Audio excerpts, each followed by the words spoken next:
सो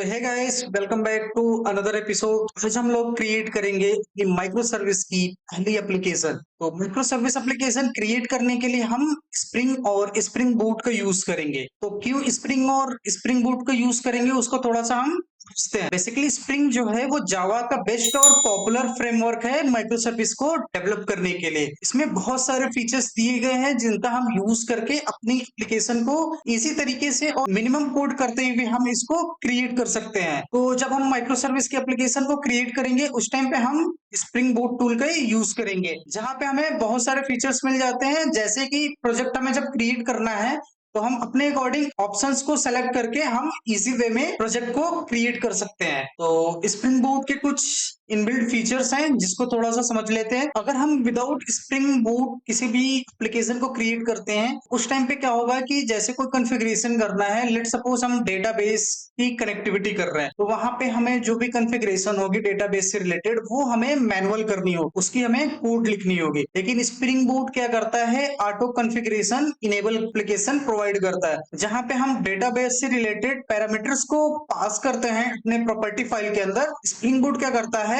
हमारे एप्लीकेशन को और डेटाबेस को ऑटोमेटिक एक दूसरे के साथ कनेक्ट कर देता है। इसके साथ ही एप्लीकेशन को डिप्लॉय करने की जरूरत नहीं पड़ती, क्योंकि स्प्रिंग बूट इनबिल्ट टॉमकैट भी प्रोवाइड करता है। और साथ ही साथ कुछ प्रोडक्शन रेडी फीचर होते हैं, लाइक अगर हमें अपने सर्विस की हेल्थ चेक करनी है, मीन्स की कितना मेमोरी कंज्यूम कर रहा है, कहाँ पे लोड ज्यादा है, सर्विस कितना टाइम ले रहा है रिक्वेस्ट और रिस्पॉन्स में, तो वो सारी चीजें भी स्प्रिंग बूट प्रोवाइड करता है। प्लस स्प्रिंग बूट का एप्लीकेशन सिंपल कॉन्फ़िगरेशन के साथ डेवलप होता है। तो चलिए माइक्रो सर्विस का सबसे पहला एप्लीकेशन हम लोग स्टार्ट करते हैं। तो उसके लिए हम ब्राउजर पे चलते हैं और यहाँ पे टाइप करते हैं start.spring.io। जैसे ही ओपन करेंगे तो हमारे सामने एक पेज ओपन हो जाएगा स्प्रिंग इनिशियलाइजर का, जिसके हेल्प से हम अपने प्रोजेक्ट को क्रिएट कर सकते हैं। तो हम जो एप्लीकेशन बनाएंगे वो एक ई कॉमर्स से रिलेटेड एप्लीकेशन बनाएंगे, ठीक है। तो जो बिल्ड टाइप होगा, यहाँ पे देखोगे आप तो ग्रेडल दे रखा है और मैवन दे रखा है, तो हम इसको मैवन सेलेक्ट कर लेते हैं, ठीक है। लैंग्वेज में जावा और वर्जन में 3.2.5, ठीक है। और हम प्रोजेक्ट की डिटेल्स को यहाँ पे फिल करते हैं। हम ई कॉमर्स का एप्लीकेशन बनाएंगे। ई कॉमर्स के एप्लीकेशन को हम माइक्रो सर्विस में जब बनाएंगे तो उसको मल्टीपल मॉड्यूल में ब्रेक कर लेंगे। तो सबसे पहला हम मॉड्यूल बनाते हैं प्रोडक्ट, ठीक है। प्रोडक्ट मॉड्यूल बनाएंगे तो इसका पहले हम एक ग्रुप दे देते हैं com.g2it ecom app। Artefact ID में हम जो वैल्यू डालेंगे इसी नाम से हमारा बिल्ड क्रिएट होगा। तो यहाँ डाल देते हैं g2id ecom प्रोडक्ट ऐप, ठीक है। और प्रोजेक्ट का नाम भी हम सेम रख लेते हैं। डिस्क्रिप्शन में आप अपने हिसाब से वैल्यूज डाल देना। पैकेज नेम में हम बेस पैकेज का नाम यहाँ पे डिसाइड करेंगे। पैकेजिंग तो आई होप कि आपको पता ही होगा, नहीं पता तो पैकेज मींस फोल्डर स्ट्रक्चर ही होता है, किस फोल्डर के अंदर हम अपने क्लासेस को रखेंगे। पैकेजिंग में हम यहाँ पे जार सेलेक्ट कर लेते हैं और जावा वर्जन हम 17। तो यहाँ पे हम जो स्प्रिंग का प्रोजेक्ट बनाएंगे वो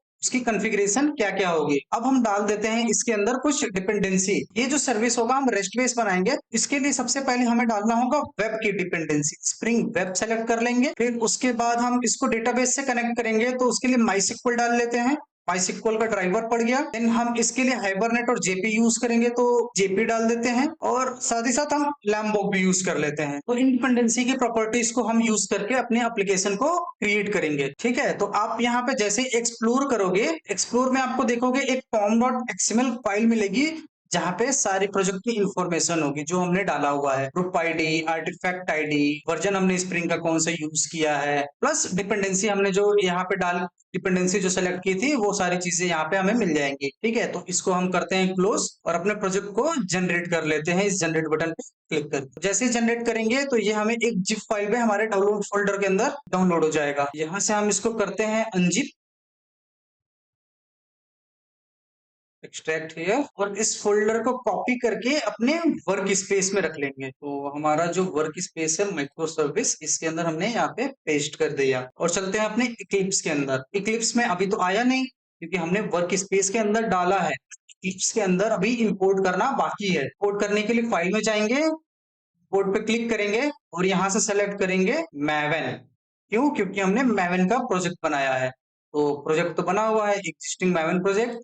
नेक्स्ट, ब्राउज, प्रोजेक्ट को सेलेक्ट करेंगे, सिर्फ फिनिश कर देंगे। तो यहाँ पे इसको एक्सपैंड करेंगे, यहाँ पे बहुत सारे फोल्डर्स हमें देखने को मिल जाएंगे। फर्स्ट है, यहाँ पे आप देखोगे एप्लीकेशन डॉट प्रॉपर्टी फाइल है, जिसके अंदर हम अपनी कॉन्फ़िगरेशन को रखेंगे, लाइक डेटाबेस से रिलेटेड जो भी प्रॉपर्टीज होगी यहीं पे रखेंगे। तो पहला जो फोल्डर है, इसके अंदर हमारे सारे क्लास फाइल आते हैं। यहाँ पे आप एक देखोगे पहले से ही एक क्रिएटेड क्लास आपको मिल जाएगा, जिसके अंदर मेन मेथड है और ये स्प्रिंग बूट एप्लीकेशन एनोटेशन को यूज कर रहा है। तो हमारा एप्लीकेशन का स्टार्टिंग पॉइंट यही है, इसी मेन मेथड को रन करेंगे तो हमारा एप्लीकेशन पूरा रन होगा। ठीक है, तो अभी ये तो प्री क्रिएटेड क्लासेस हैं, हम अपने भी क्लास को क्रिएट करेंगे। यहाँ पे जो भी हम यूनिट टेस्ट केसेस लिखेंगे वो इसी पैकेज के अंदर लिखेंगे।